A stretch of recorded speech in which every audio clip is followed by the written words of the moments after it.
fellow geeks, Crazy Englishman here with a really exciting review for Godzilla 2014. Now this review is non-spoiler, so the next video will be spoiler and I will be geeking out terribly in that review. But for this is just letting you guys know what my thoughts are on the film from a film student point of view, and just to let you guys know what it's like. So let's dive into the story. The story was very intriguing, kept my interest from beginning to end. It did drag in some points, but here's the thing. I have to let you guys know, if you're going into this film thinking, oh, this is going to be the next Pacific Rim, no, it's nothing like that. To use an example, I know other people have used this example, but it's a great one. This is very much in the kind of DNA of, say, Alien or Jaws, where it's a slow build-up, little teasers along the way, and then a great payoff at the end. This is that film, and that's the story really builds this intriguing history behind Godzilla and the Mutos and the characters themselves, and it meshes this really well. It creates a nice marriage between reality and fantasy and blends them really well. So you could be thinking, well, this could happen. Godzilla could, a giant atomic creature could arrive out of the depths of the ocean, and what would we do? I mean, and this film really shows that, and kudos to Gareth Edwards. He really brought the feeling of this kind of doom and gloom, but also a little bit of hope to what would happen if these giant monsters happen to be real and come across humanity. So talking about characters I felt engaging. I've read reviews where they've said, for example, Aaron Taylor-Johnson, I've heard a lot of people say his acting is very wooden. I actually ended up enjoying this.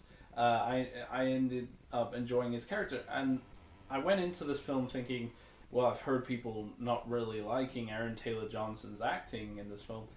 I didn't really find a problem with it. I thought he did a very good job for the role he was given. He was a military man who was out to get back to his family to try and help them, and you really feel that. You feel this kind of threat to his family, and you feel that you want him to get back to his family to save them, and you really care for these characters. That's the one thing I have to emphasize. These characters are so well put together that you end up really rooting for them in the end. I know a lot of people have said, well, the characters are kind of byproducts, you just want to see the monster action. I ended up becoming invested in some of the characters to the point where this film made me cry, it made me like smile, and the characters really are really interesting to make me invested in them. Their characters are well developed. I thought they were very well acted. So with Bryan Cranston's character, I really enjoyed his character. I felt that desperate need to find the truth after the incidents that happens to him and his family, and his acting really sells that. Bryan is a really good actor, and in this film you really see that come out to its full potential. He's great in Breaking Bad, he's great in Malcolm in the Middle, he's a great TV actor, but then he really brings it out for this movie, and you really feel for his character. Ken Watanabe's character is very intriguing. If I had to say, he's kind of like the exposition guy. He comes out, tells you the history and kind of nature of Godzilla. I felt they could have pushed more with his character, but at the same time, he wasn't a useless character. In fact, a lot of what he has to say is very interesting.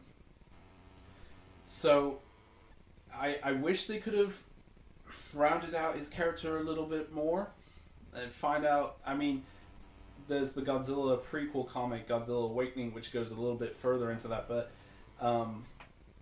I wish this character got more of a role, so to speak, than just coming in and saying, well, Godzilla is a force of nature, and such and such.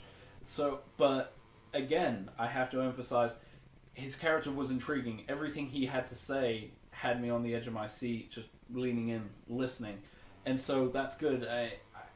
I don't want to go into with a character that isn't interesting and say, why are you even in the film? So I felt that he was relevant, but I wish it could have been expanded a little bit more. Elizabeth Olsen, her character's really not in the film as much as, say, Aaron or Ken or any of the major players. Ellen really does play a really good supporting role, though. You really care for her. She's a wife with her child Sam Brody.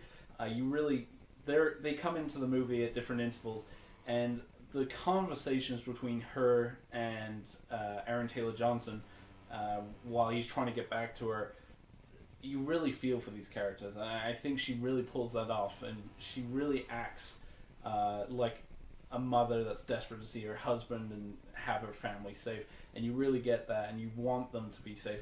And that's, again, what I've said about these characters really draw you in and get you emotionally involved. So the cast is really, really solid. Now let's get on to what I'm sure a lot of you want to know. The big man himself, Godzilla. He is so good in this film. I know you guys are probably worried, because I know you probably heard people say, well, he doesn't really get that much screen time, and that he gets a decent amount of screen time. I don't know why people keep saying that. Yeah, he's not really in a huge battle every 2 seconds, but you do see him quite often scattered around the movie where they're talking about him, and you see film clips of him back in 1954, and I'll go more into that in my spoiler review, because there's a lot I don't want to give away about how Godzilla's featured in the film.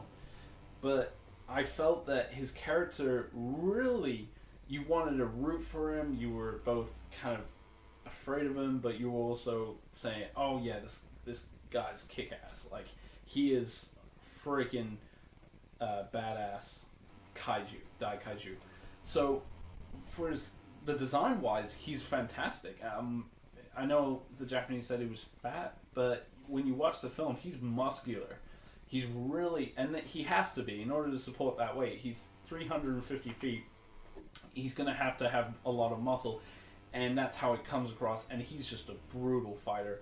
Again, I'll go into more of his fighting and that in the spoiler review, because again, a lot of his fights are a bit spoilerish. And I want you guys to experience it for yourself. So, but as for Godzilla himself, design-wise, looks amazing, looks fantastic on the big screen. His roar shook the entire theater. It was amazing. Got me so excited seeing him in his glory on the big screen. The Mutos themselves are fascinating creatures. I won't go into depth with them, because the way they are is a bit spoilerish in terms of the plot of the film. But I can tell you that the Mutos I'm proud to say that they would fit in with the canon of Godzilla Kaiju. They are fascinating creatures. They're both intimidating and really, really well put together. They're very original. And that's really hard nowadays, to come up with a creature that you say, oh, well, I've seen that before. And to some people, yeah, you may think that you've seen something like this before. But in some ways, in a lot of ways, you really haven't. These are really cool creatures that Gareth and the creative team have put together. And they're really worthy adversaries of Godzilla in the film itself. So what did I think of the film? Well, as a film student, I thoroughly thought it was a really good film. It deserved all the good reviews it got.